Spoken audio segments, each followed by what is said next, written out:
Ben Bernanke était président de la Fed pendant la crise financière mondiale. Et pendant cette crise, le système bancaire américain affrontait une crise grave. C'était pareil pour le système bancaire mondial parce qu'il repose sur le dollar. Sous Bernanke, la Fed a dépensé et prêté 29 000 milliards de dollars. C'est difficile à croire, mais c'est bel et bien la somme qu'ils ont dépensée et prêtée. Le Congrès convoque Bernanke et l'interroge. Il lui demande « Monsieur le Président, est-ce l'argent des contribuables que vous dépensez ?» Ils étaient furieux, 29 000 milliards. Il faut dire que la Fed a essayé de cacher ce montant. Avec la Fondation Ford, nous avons tout calculé, c'était bien 29 000 milliards. Bernanke dit « Non, non, non, non, je ne dépense pas l'argent des contribuables. Nous utilisons l'ordinateur pour alimenter les comptes bancaires. On remplit les comptes en un clic. »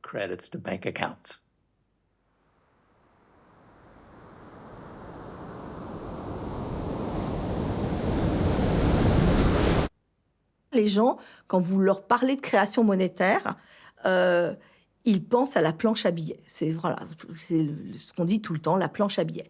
En réalité, l'immense masse de la monnaie qui est créée n'est pas créée par les banques centrales.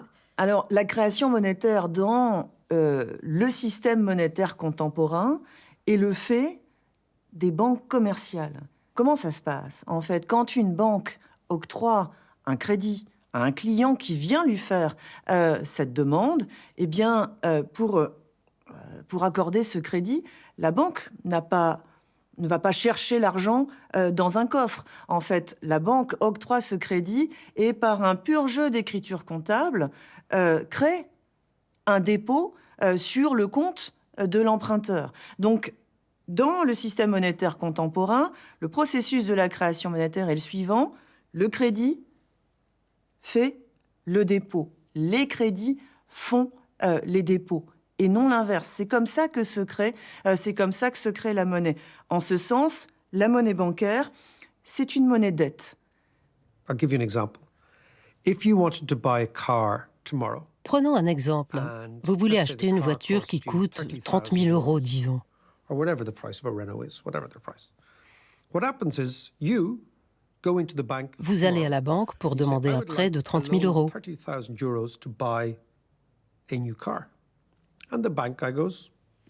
Le banquier regarde vos feuilles de paye, votre capacité à rembourser, votre historique de crédit. Et une commission dit « Oui, ok, d'accord, c'est bon pour lui donner l'argent. » Le lendemain, 30 000 euros sont déposés sur votre compte. Ils viennent de nulle part. C'est quelque chose qui est complètement fabriqué.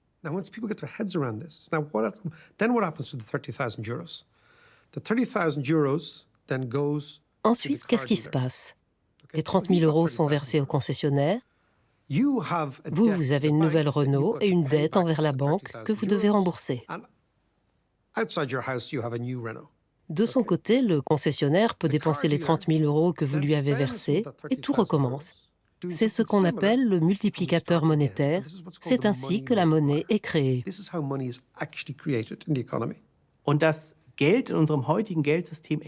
Aujourd'hui, l'argent ne provient pas de notre activité économique, de notre travail ou de nos efforts.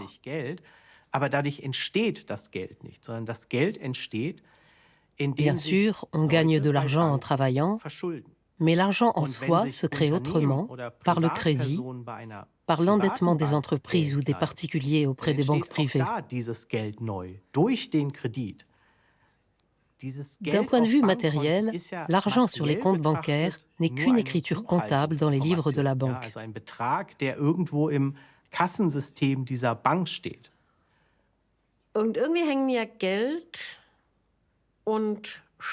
L'argent et les dettes sont liés. Wenn ich dann aber auf mein Bankkonto blicke, plötzlich ist das ja auch Geld. L'argent qui se trouve sur mon compte bancaire, la banque me le doit. Und da ist Geld dann auf einmal eine Schuld, nämlich in diesem Fall La banque a une dette envers moi, j'ai une créance sur la banque. C'est ainsi que l'argent et les dettes sont liés. La création d'argent par les banques fonctionne de la même façon. Soit la banque a tout simplement un compte sur lequel elle me doit de l'argent, soit elle m'accorde un crédit. Et là, elle crée de l'argent à partir de rien. Und da hat sie sozusagen aus dem Nichts plötzlich Geld geschaffen.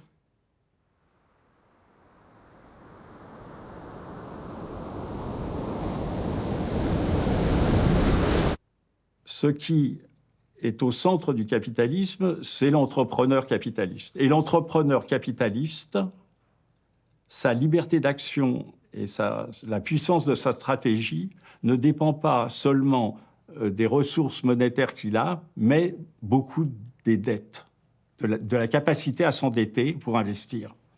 Donc, il se passe quelque chose quand se développe peu à peu le capitalisme, à partir d'ailleurs des banquiers marchands, de la féodalité, etc. Il y a une circulation des dettes. Il y a une circulation des dettes.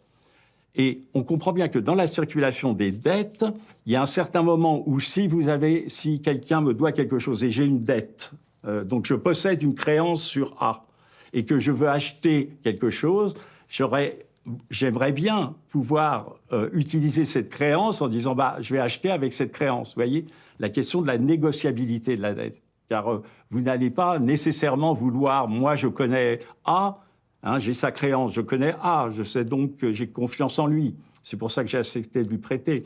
Maintenant, est-ce qu'avec cette créance sur A, je peux payer C, qui lui ne connaît pas du tout A? C'est pas sûr. Vous voyez, donc il y a tout un problème de négociabilité.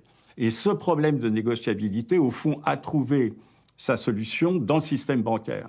Le banquier est l'intermédiaire qui va permettre de transformer la dette en monnaie bancaire.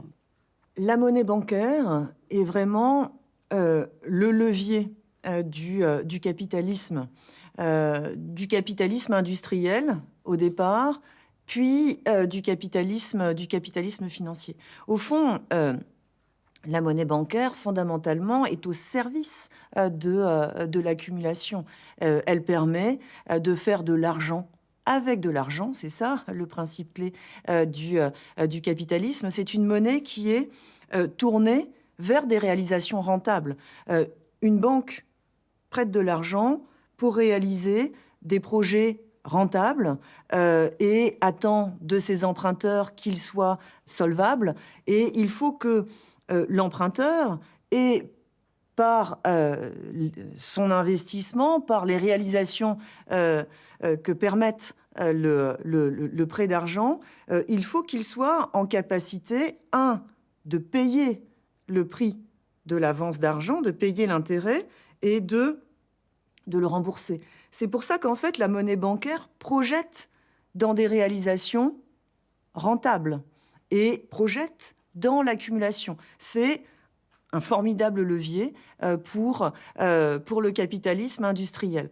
Et puis, surtout, les banques, à partir des années 80, 90, ont largement déployé leur activité sur les marchés financiers. Et ça a accompagné le développement du capitalisme financier. Et c'est là où la création monétaire des banques a évolué, où la source s'est en quelque sorte dédoublée, où le crédit n'est plus l'unique source de création monétaire, mais où le titre devient une source de création monétaire. Puisque, en quelque sorte, le titre est devenu une matière première de la monnaie à côté du crédit. Quand les banques achètent des titres, elles créent des dépôts supplémentaires, elles créent donc de la monnaie, même s'il reste cette différence de nature entre monnaie et titre, puisque je ne paye pas une baguette de pain avec un titre, il me faut de la monnaie pour cela.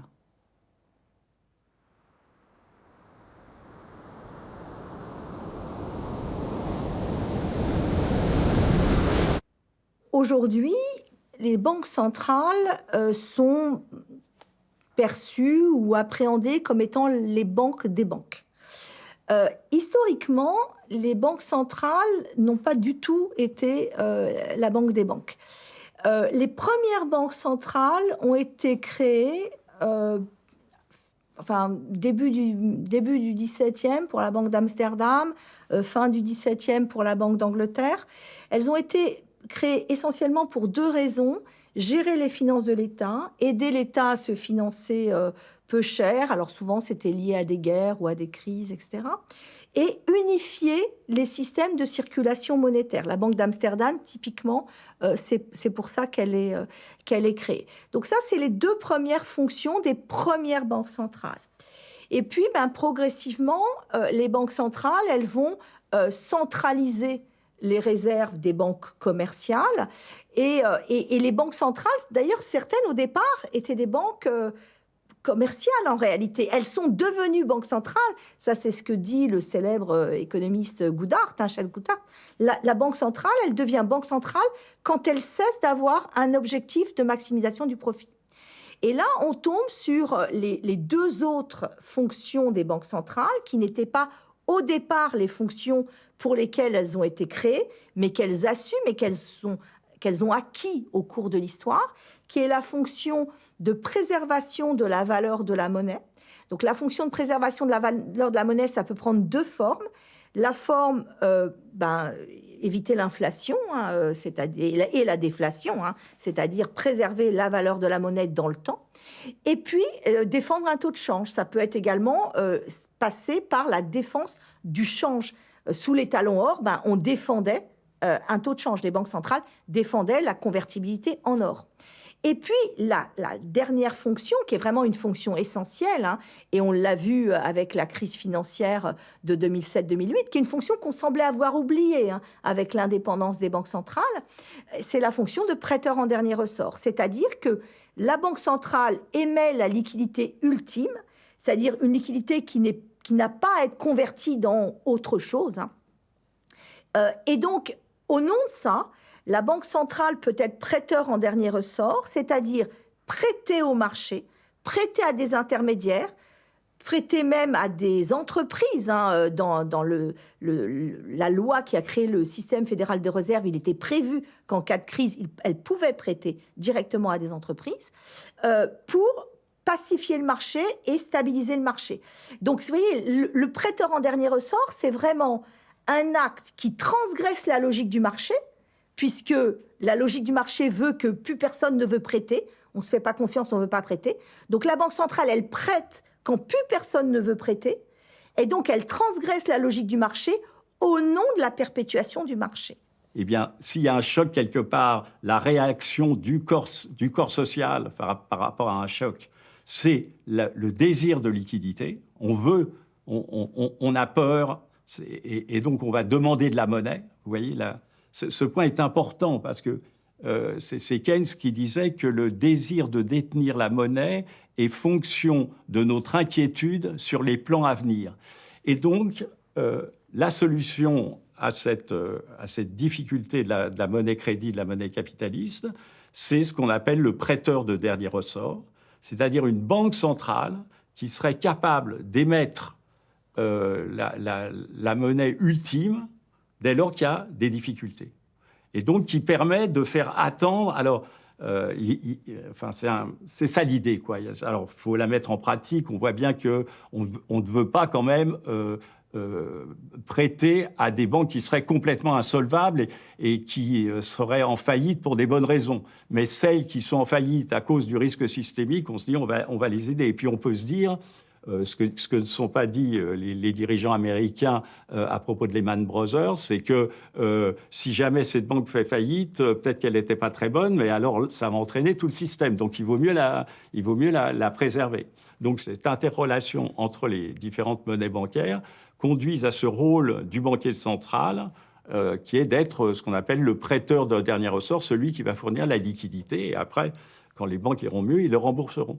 Donc la fonction essentielle, c'est ça. Le banquier central, en fait, est une production endogène du système de crédit. Et le système de crédit doit reposer sur un mécanisme qui permet, dans le cas de grandes difficultés, d'émettre de la liquidité. Lors de la crise financière de 2007-2008, puis lors de la crise sanitaire en 2020-2021, les banques centrales sont allées au-delà de leur rôle de prêteur en dernier ressort. Elles ont endossé le rôle d'acheteur de titres en dernier ressort, et donc elles ont créé de la monnaie centrale, non pas seulement en prêtant de la monnaie centrale aux banques, mais en achetant massivement des titres sur les marchés. Les banques centrales, en achetant des titres sur les marchés, ont donné accès à la liquidité centrale, à un très large ensemble d'acteurs, pas seulement les banques, mais également des acteurs financiers non bancaires. Ça a largement contribué à la poursuite de l'expansion du secteur bancaire et financier après la crise financière. Au moment de la crise financière, au fond, on aurait pu s'attendre à un mouvement de correction et à un mouvement de contraction de la sphère financière. Il n'en a rien été. Alors, on peut considérer que ces opérations ont permis aux économies en crise de ne pas s'effondrer, de ne pas sombrer dans une dépression comparable à celle qui avait suivi la crise de 29. Mais une chose est sûre, l'économie réelle a beaucoup moins profité de cette action des banques centrales que la sphère financière. La sphère financière a énormément gonflé lors de ces opérations.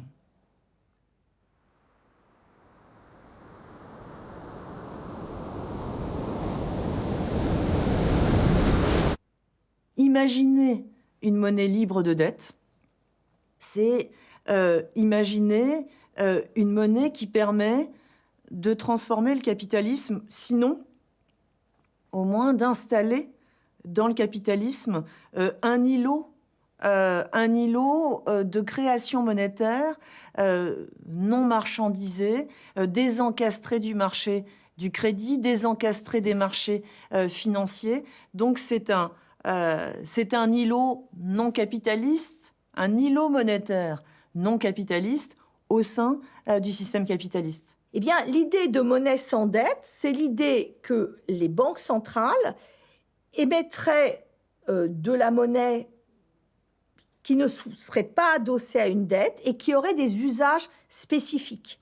C'est-à-dire dont elles orienteraient l'usage et qui seraient des espèces de subventions pour des usages essentiellement liés à la transition écologique, pour financer des investissements qui ne peuvent pas être financés parce qu'ils ne sont pas rentables par la finance classique, ou en tout cas pas rentables au sens de la rentabilité marchande, mais qui peuvent avoir une rentabilité sociale excessivement importante, et qui, compte tenu de l'état des finances publiques, ne sont pas financés non plus par impôt. Donc c'est l'idée d'introduire une nouvelle modalité de création monétaire, qui serait une création monétaire qui ne serait pas adossée à de la dette. Et donc c'est aussi l'idée d'un réencastrement en fait de la monnaie dans des contingences matérielles, disons, alors que la financiarisation de l'émission monétaire a d'une certaine manière déconnecté et la création monétaire et la finance du financement de l'économie. L'idée d'avoir une monnaie libre de dette, c'est un peu extravagant, mais c'est une forme d'espoir. L'espoir qu'on puisse créer de nouvelles formes de coordination entre les banques, la Banque centrale et le gouvernement.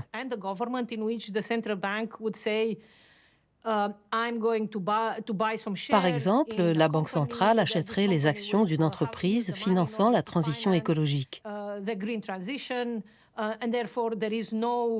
Il n'y aurait donc pas de nouvelles dettes qui seraient créées, juste de nouveaux moyens de paiement injectés dans le système.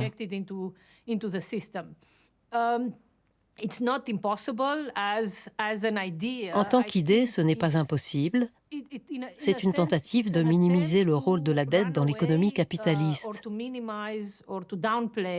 The role of debt in capitalist economies, and to think that somehow you can separate the broader process of C'est l'idée que l'on peut, d'une manière ou d'une autre, isoler le processus plus large de création de monnaie basée sur la dette pour créer un endroit séparé où l'État soutient différents types d'activités sans émettre de bons du Trésor, sans créer de dette.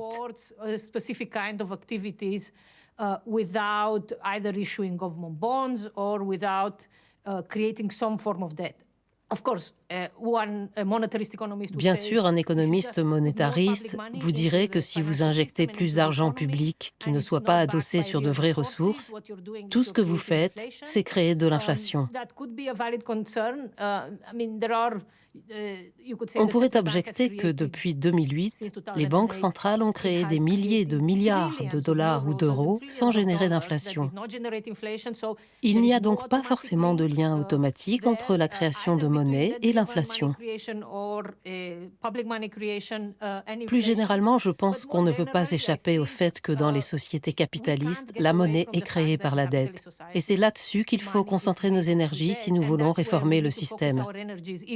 I think the theory of using central bank money Je pense que la théorie qui consiste à utiliser l'argent des banques centrales pour accélérer les investissements nécessaires face aux problèmes climatiques ou pour créer des infrastructures, tout cela fait sens tant qu'il ne s'agit pas de distribuer de l'argent gratuit.